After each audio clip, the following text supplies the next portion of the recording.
Friends, మీరు ఇక్కడ చూస్తున్నది శ్రీశైలం పుణ్యక్షేత్రం.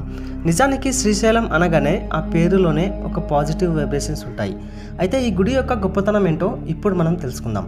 ఒకప్పుడు కురుక్షేత్రంలో లక్షల కొద్ది దానాలు చేస్తే, గంగలో 2000 సార్లు మునిగితే, అలాగే నర్మదా నది తీరంలో అనేక సంవత్సరాలు తపస్సు చేస్తే, ఇంకా కేదార్నాథ్లో 1000 యుగాలు నివసిస్తే వచ్చే పుణ్యం ఈ శ్రీశైలం పుణ్యక్షేత్రంలో మహాశివుని ఒక్కసారి దర్శించుకుంటే వస్తుందంటారు.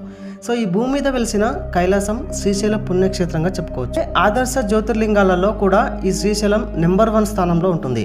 అయితే ఈ శ్రీశైలంలో జ్యోతిర్లింగం అంత చిన్నగా ఎందుకు ఉంటుందో ఇప్పుడు మనం తెలుసుకుందాం. నిజానికి త్రేతాయుగంలో రావణాసురుడిని వధించిన తర్వాత శ్రీరాముడికి బ్రహ్మాద్య పాపం తగులుతుంది.